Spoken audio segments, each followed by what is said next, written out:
30 তারিখের পরে যদি কেউ রেজিস্ট্রেশন না করে তাদের সেবা টিকে থাকবে কিনা? পিপিএল এর কারণে এখন লোকজন আরো টাইমলি পেমেন্ট পাবে এবং যে সিস্টেম অ্যাবিউজ বা ফান্ড অ্যাবিউজিং এর যে ঘটনাগুলি ছিল এগুলা তারা রোধ করতে পারবে এবং সামগ্রিকভাবে এইটা আরো দীর্ঘমেয়াদী দীর্ঘ সময় ধরে তারা এই সেবাটা দিতে পারবে। যারা পিপিএল এর সাথে পার্টনারশিপে নাই তাদেরকে তো ডেফিনেটলি যদি পিসিএ না থাকে they will be out of business. আমাদের তো ওয়ার্ক পারমিট নাই বা আমাদের কোনো লিগ্যাল স্ট্যাটাস নাই, তারা কোনো প্রসিডিউরের মধ্যেও নাই, যেমন অ্যাসাইলাম বা অন্যান্য যে সমস্ত লিগ্যাল প্রসিডিউর আছে, তো সেই ক্ষেত্রে তারা ভয় পাচ্ছে যে আসলে কনসিকুয়েন্সটা কি হবে। সিটিপ্যাপ হোম কেয়ার রেজিস্ট্রেশন যেটা করার কথা ছিল 28শে মার্চের মধ্যে, কারণ আমরা সবাই জানি পিপিএল এই বিষয়টির কার্যক্রম শুরু করবে 1 এপ্রিল থেকে। কিন্তু দেখা যাচ্ছে যে কিছু উদ্বেগ ছিল, কিছু বিভ্রান্তি ছিল, সে কারণে new York state department of health এই তারিখটা 28শে মার্চের পর থেকে 30শে এপ্রিল পর্যন্ত বৃদ্ধি করেছে। কিন্তু তারপরও পেরোল কারা করবে সে বিষয়টি একটি ব্যাপার আছে এবং এই সম্পর্কে আর কি কি আপডেট আপনার কাছে আছে সেটি আমরা শুনতে চাই, যাতে করে এই সেবা, কারণ যদি আমরা ধরে নেই 30 তারিখের পরে যদি কেউ রেজিস্ট্রেশন না করে তাদের সেবা টিকে থাকবে কিনা ইত্যাদি নানান বিষয়গুলো আপনার কাছে শুনতে চাই জনাব দেবব্রত চক্রবর্তী। হ্যাঁ, ধন্যবাদ জানাবে আপনাকে। আসলে সিডিপিএফ এই মুহূর্তে একটা বার্নিং ইস্যু, কারণ যেহেতু মার্চ 28 প্রিভিয়াস যে ডেডলাইন ছিল, যেটা new York state department of health এটাকে কি বলে গ্রেস পিরিয়ড বলে বা এক্সটেন্ডেড পিরিয়ড যেটাকে বলে, ওরা 30 ডেজ এক্সটেনশন দিয়েছে, যেটা এখন মার্চ 28 এর পরিবর্তে এপ্রিল 30 পর্যন্ত রেজিস্ট্রেশন নিলেও চলবে। এবং প্রশ্ন হচ্ছে যে দেখুন যে পেরোল কিন্তু ওরা স্টার্ট করবে এপ্রিল 1 মানে এটা ওরা মানে যদি কেউ দেখা গেছে যে এপ্রিল 15 বা এপ্রিল 30তেও কেউ রেজিস্ট্রেশন করে, বাট এই মানে যারা রেগুলার যে সিডিপিএফ যারা প্রোভাইডার ছিল তারা তো আর থাকবে না, প্রায় 700-র মতো 700-র মতো এজেন্সি যারা ছিল তাদের কিন্তু এপ্রিলের 1 তারিখ থেকে আর সিডিপিএফ পেরোল রান করা তাদের আর কোনো এখতিয়ার নাই।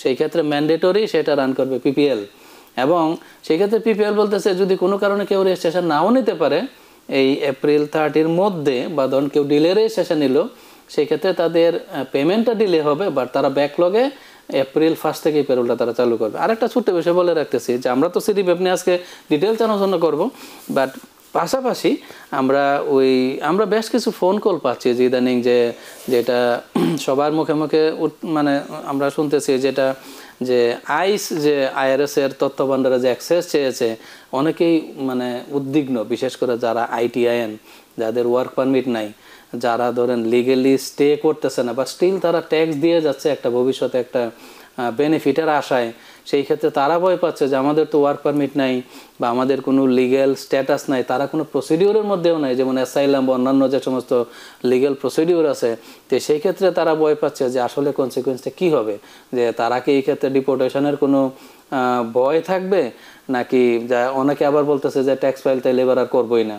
কিন্তু এখন অনেকে ভয় পাচ্ছে যে বিশেষ করে যারা আইটিআইএন তাইলে তারা আবার চিন্তা করতেছে যে হয়তো বা ট্যাক্স ফাইল করাটা এতদিন ভুলেই ছিল, কারণ এখন তো আইআরএস এর তথ্য ভান্ডারে যদি আইএস যদি অ্যাক্সেস চায় ইজিলি তাদের ইনফরমেশন পুল আউট করতে পারবে আইটিএন দিয়ে। তবে আমি কেন আইটিএন বা কথাটা বারবার উল্লেখ করতেছি, কারণ আমার ধারণা একমাত্র আইটিএন যাদের আছে তাদের কিন্তু এটা ভ্যালিড সোশ্যাল না, তারা শুধুমাত্র ট্যাক্স পারপাসে এই নাম্বারটা ইউজ করে, অনেকের হয়তো লিগ্যাল ওয়ার্ক পারমিটও নাই, তো সেই ক্ষেত্রে তারাই বেশি মানে ওরিড। আর যাদের ওয়ার্ক পারমিট আছে তাদের তো এতটা ওরিড হওয়ার কিছু নাই, যাদের ইভেন যারা অ্যাসাইলাম বা এই সমস্ত থ্রুতে ওয়ার্ক পারমিট আছে তাদের ওরিড হওয়ার কিছু নাই। বাট আমরা এই ব্যাপারে একটু পরে আলোচনা করতেছি, যাক আমরা সিডিপিএফ নিয়ে আগে কথা শেষ করি, তারপরে ওই বিষয়ে আসবো। এখন প্রশ্ন হচ্ছে যে সিডিপিএফ নিয়ে আজকে এই কারণে আলোচনা করতেছি যেহেতু ডেডলাইনটা ছিল মার্চ 28, মার্চের 28 রেজিস্ট্রেশন নেওয়ার, এবং যেটা new York state department grace period দিয়েছে, একটু আগেই বললাম যেটা হচ্ছে 30 ডেজ গ্রেস পিরিয়ড এপ্রিল 30 পর্যন্ত এক্সটেনশন করেছে। তার মানে আপনারা যারা মার্চ 28 এর মধ্যে এক্সটেনশন না নিতে পারবেন তারা কিন্তু এপ্রিল 30-র মধ্যে আপনারা অবশ্যই রেজিস্ট্রেশনটা নেবেন, কারণ যেহেতু গ্রেস পিরিয়ডের মধ্যে পড়তেছেন। এখন প্রশ্ন হচ্ছে রানা ভাই, অনেকেই কিন্তু কনফিউজ যে আগে যারা সিডিপিএফ প্রোভাইডার ছিল তারা কিন্তু যে গেছে ল্যাঙ্গুয়েজ ব্যারিয়ার তো অনেকেরই আছে, ইংলিশ ভালো বলতে পারে না, প্রসিডিউর জানে না, সেই ক্ষেত্রে দেখা গেছে যে ট্র্যাডিশনাল যে সিডিপিএফ কোম্পানিগুলো ছিল মোর দেন 700 কোম্পানি, বা তাদের যে মার্কেটিং এজেন্ডা ছিল ওরা কিন্তু আসলে অনেক হেল্প করেছে লোকজনদেরকে, যারা বিশেষ করে ইংলিশ বলতে পারে না ভালো বা প্রসিডিউরটা বোঝে না, ওরা কিন্তু ওই সমস্ত কোম্পানি থেকে বেশ হেল্প পেয়েছে। তারা ফোন কনভারসেশন সহকারে যে কোনো বিষয়ে তারা দ্রুত পদক্ষেপ নিয়ে তারা হেল্প করেছে। কিন্তু পিপিএল কিন্তু এই সুবিধাটা এখন আর ওই রকম পাবে না, কারণ এখানে মার্কেটারও নেই এবং পিপিএল তো গভর্নমেন্ট এজেন্সি, ওরা তো ওদের মতোই কথা বলবে, ওরা তো আর ওইভাবে আর এতটা ডেডিকেটেডলি হেল্প করবে না। তো এখন আপনি বলছেন যে আগে অনেক সুবিধা পেত, তাহলে গভর্নমেন্ট তো বলছে যে গভর্নরের কথা অনুসারে যদি আমরা দেখি যে এখন এই সেবাটা আরো সুন্দরভাবে দেওয়ার জন্য এই একটা কোম্পানির আওতায় দেওয়া হয়েছে, তাহলে সেক্ষেত্রে এটাকে বন্ধ করলো কেন? পেছনে কারণ কিছু? আপনার প্রশ্নটা খুবই প্রাসঙ্গিক। এখন প্রশ্ন হচ্ছে, দেখুন আমি বলতেছি এই সেন্সে যে যাদের language barrier, other than that কিন্তু পিপিএল ডেফিনেটলি ওরা বলতেছে যে এই পিপিএল এর কারণে এখন লোকজন আরো টাইমলি পেমেন্ট পাবে এবং যে সিস্টেম অ্যাবিউজ বা ফান্ড অ্যাবিউজিং এর যে ঘটনাগুলি ছিল এগুলা তারা রোধ করতে পারবে এবং সামগ্রিকভাবে এইটা আরো দীর্ঘমেয়াদী দীর্ঘ সময় ধরে তারা এই সেবাটা দিতে পারবে। Definitely I agreed with you.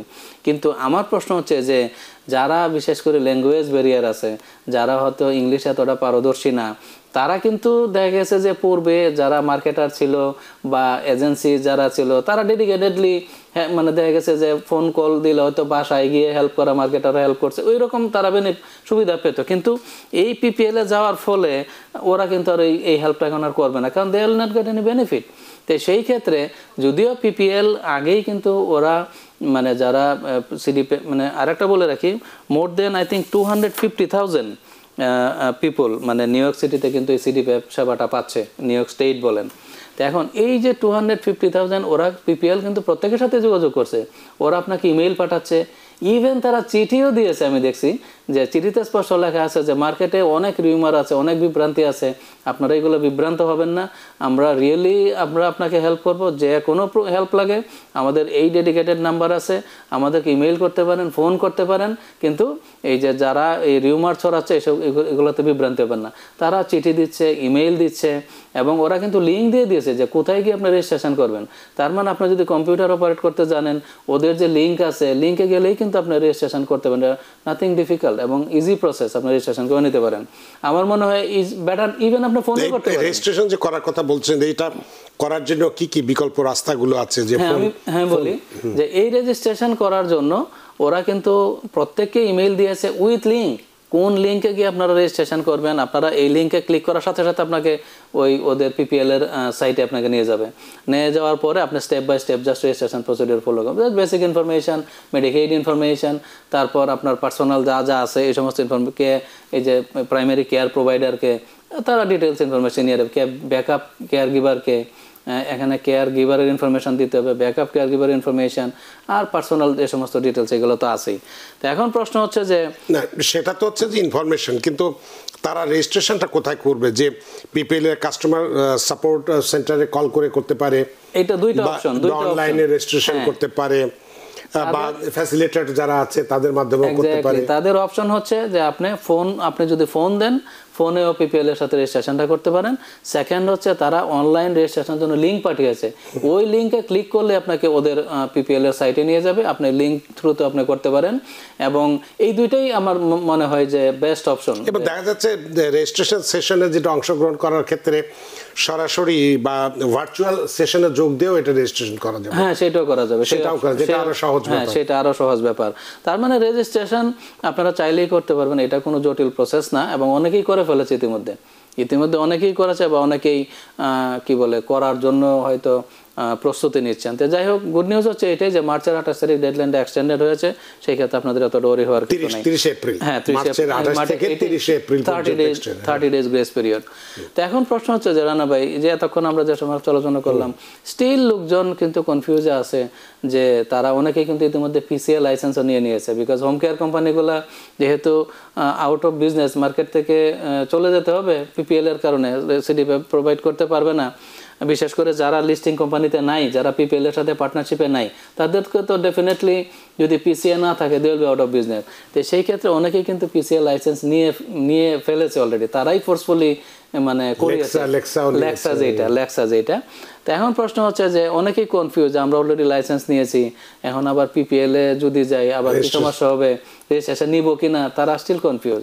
আমার প্রশ্ন হচ্ছে, দেখুন আমরা ইতিপূর্বে বলেছি যে আপনারা যারা পিসিএ লাইসেন্স অলরেডি নিয়েছেন বা সামহাও বুঝে না বুঝে আপনারা নিয়েছেন, আপনারা কিন্তু স্টিল পিপিএল এ সেফ। এই কারণে যে এখানে ট্যাক্স এক্সক্লুশনের বিষয়টা আছে রানা ভাই, আমরা যেটা আগেই বলেছি, আপনি যদি পিপিএল এ থাকেন তো সেই ক্ষেত্রে কিন্তু সিডিপিএফের জন্য আপনার এডিশনাল কোনো রিকোয়ারমেন্ট নেই, কোনো ট্রেনিং দরকার নাই। আপনারা সেম হাউসে থেকে ইতিপূর্বে সিডিপিএফে যেভাবে সার্ভিস দিয়েছেন সেম সার্ভিস কিন্তু আপনারা পিপিএলও দিতে পারবেন। তার জন্য কোনো এক্সট্রা ট্রেনিং, আপনার বাইরে গিয়ে কাজ করতে হবে, কোনো লাইসেন্স, নাথিং, নো রিকোয়ারমেন্ট। এবং মেইন অ্যাডভান্টেজ হচ্ছে এইটাই যে আপনি যদি পিপিএল এ রেজিস্ট্রেশন করেন, আপনার একে তো লাইসেন্স লাগতেছে না, একেই ঘরে থেকে বাবা মাকে সার্ভিস দিতে পারতেছেন, রিলেটিভকে, এবং মেইন অ্যাডভান্টেজ যেটা হচ্ছে যে আপনার ইনকামটা ট্যাক্স ফ্রি। আপনার ইনকামটা আপনার tax, you don't need to pay any taxes. But other than that, যেটা লেক্সার কথা বলছেন আপনারা, সেই ক্ষেত্রে কিন্তু লেক্সার মেইন সমস্যা হচ্ছে যে আপনারা সেই ক্ষেত্রে আর বাবা মাকে সার্ভিসটা দিতে পারবেন না, বিকজ যেহেতু ইউ আর লাইসেন্স হোল্ডার। সেই ক্ষেত্রে আপনাকে অন্য জায়গায় গিয়ে কাজ করতে হবে, অন্য বাসায় গিয়ে কাজ করতে হবে। এবং শুধু তাই না, আপনার এই ইনকামটা কিন্তু ট্যাক্স ফ্রি না, you have to pay tax on it. তো সেই ক্ষেত্রে দেখা গেছে কোথায় আপনার যখন এতদিন যে ট্যাক্স ফাইল করেছেন, কারো হয়তো $60, $70, $100,000 ইনকাম আপনারা ট্যাক্স থেকে বাদ দিয়েছেন, এবং সেই ক্ষেত্রে তখন আপনারা হয়তো দেখা গেছে যে আরও রিফান্ড পেয়েছেন উল্টা $5,000-7,000 বা $10,000। কিন্তু এটা যদি পিসিএতে যান লেক্সাতে, সেই ক্ষেত্রে বাবা মাকে তো দিতে পারবেনই না, on top of that you have to pay additional $10,000 tax from your pocket. এটা একটা ডিসঅ্যাডভান্টেজ। নিউ ইয়র্ক থেকে সম্প্রচারিত TVN 24 টেলিভিশন, বিশ্বজুড়ে বাঙালির কণ্ঠস্বর।